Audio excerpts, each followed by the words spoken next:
that happens in a walk around a mountain or a getting down to the core. And we've been looking at that through the lens of understanding our name, our narrative. And this afternoon, we're going to move into how this affects our 9 to 5. How do we begin to find convergence between all the things that John talked about this morning, all the things we talked about last night, and our normal 9 to 5 kind of work week. Now, before we do that, I got to tell you, the way that we frame this up, because remember last night I said, we're not just going to make this journey, we're trying to build what we'd call a vision frame in our life, a way to see our life. And one of the ways that we frame out our sense of who we're called to be, because remember, this is the who question, and this is the why question, is by beginning to identify our personal values. So when we're doing this, especially in like a personal coaching kind of moment, or if we had a little bit longer, as we look at your narrative and you see who God's called you to be, where those things collide, I believe are a set of values that can be articulated. So when you look back at your story and you look at the things that have happened, the things that you've reacted to, we could mine out of there a set of values that drive you based on your past experience and who God's calling you to be. You could look at the way that that's played out in your life experience, and we could mine out between 3 to 5 values that drive you as a person. So for me, I told you about growing up at Bob Jones University and the sense of legalism that runs through my narrative. One of the values of my life is Christ before Christianity.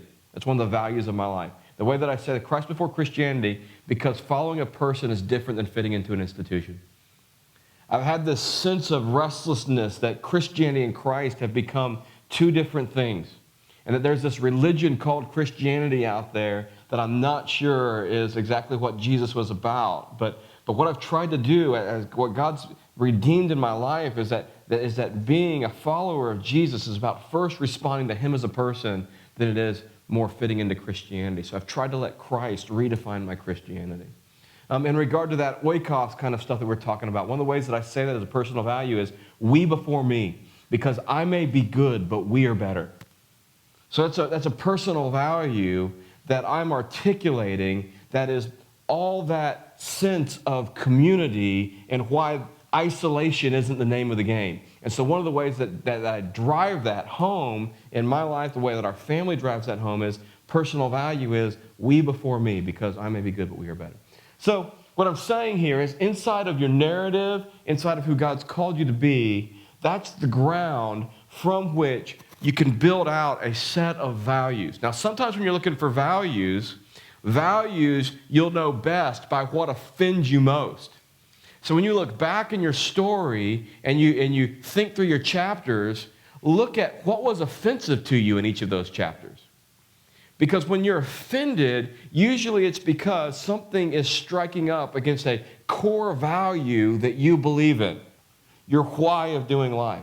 So you can go back into your narrative and say, all right, where are the places that I was offended? Why am I the person that I was?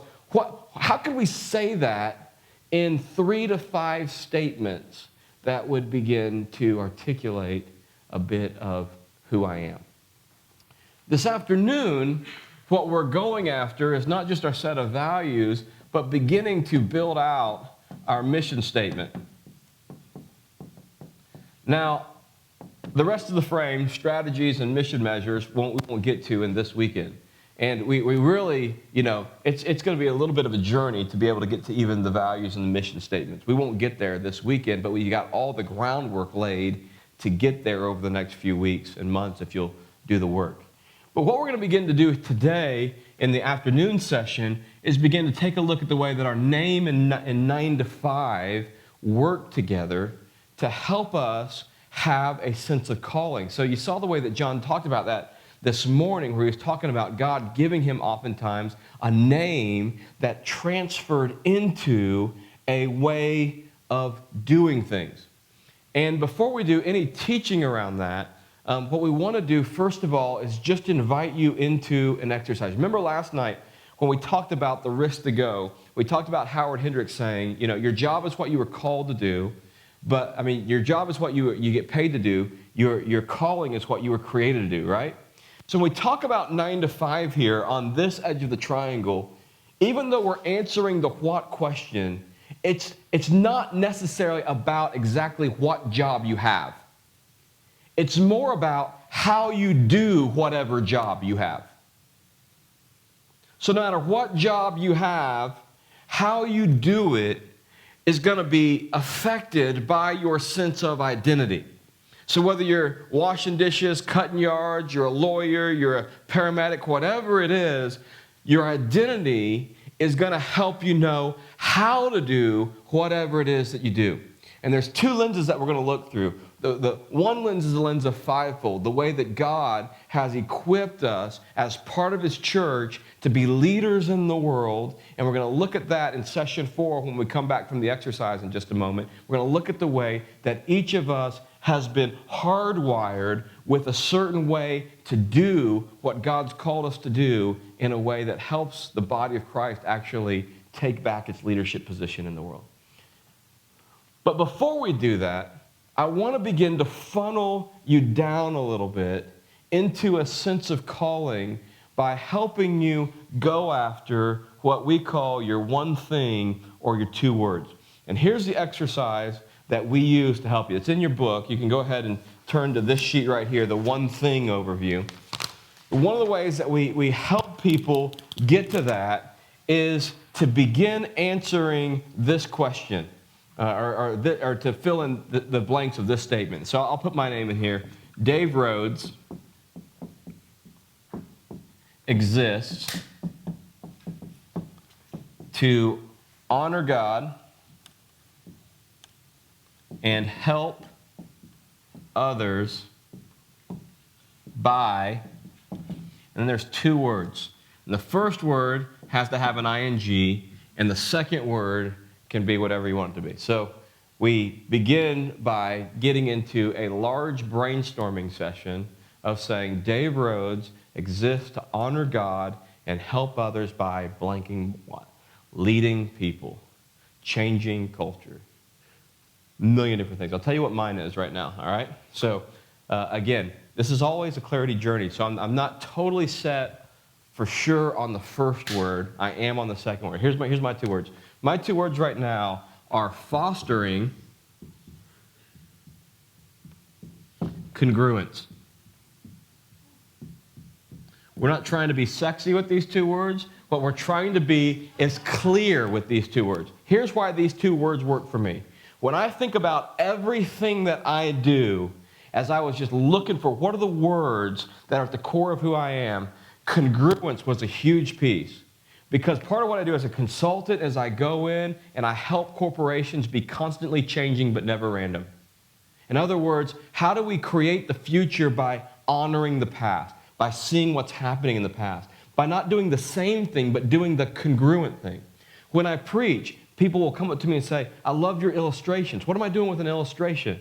I'm making a congruency between Scripture and regular life. So wherever I'm creating congruence, I'm finding that I'm having exponential breakthrough in people's lives. So congruence, I'm like at 100% up. When I was thinking about the first word, man, I've been through like 50 different combinations as to what, do I establish congruence? You know, do I create congruence? And I was doing this with one group of guys, and a guy came up to me afterwards and said, I think your word is fostering. And so I've been trying out the word fostering for a while. And fostering brings in a couple different things. One, we have a child from Haiti that we've adopted, so it brings in, and when he was in the process of being adopted from Haiti, we became his foster parents for a season, so to speak, before he became our full-blown adopted son. And so it brings back in that part of my story. It brings in the kind of nurturing kind of piece. It's a growing and an awareness kind of deal of what congruence would look like. And so I'm trying that out. In my life right now, like I'm 100% here. I'm probably at 85% here. But I'm open to another word. Now, this is not my mission statement, but it's the ground from which my mission statement will emerge, because these are the 2 words that define it. So my mission statement for life right now is making the church a change agent again. What I want to be part of is helping the people of God reclaim the leadership ground in the world that we've lost. There was a day when the church was a change agent. I want to help us reclaim that spot in the world. And so what I sense God calling me to do is making the church a change agent, but the way that I do that is everywhere I go, I'm fostering congruence. How do I foster congruence? How do I help the past create the future? Now, I'm going to do that no matter what I'm doing, whether I'm cutting yards, mowing yards, or whether I'm straightening chairs, whatever I'm doing, when I'm at my best, I'm fostering congruence in those places. So what we're after in this exercise is this. What are your 2 words? And the only way we get there is by brainstorming. Oftentimes when I'm coaching people, you can ask some of the ladies in this room, I ask them to go for 300 combinations of these 2 words. Now, you don't have to have a different first word every time. You might know your word's leading, and so you're going to go with 30 different combinations of leading something. So, it's not as hard as you think. It's not as overwhelming as you think. But on your piece of paper today, we have room for 40. All right? 40. It's nothing. Yeah, these ladies you can fill that up, very, very quickly. But here's what we're going to do. We're going to give you 25 minutes. It's 1:10 now. We're going to give you to 1:35.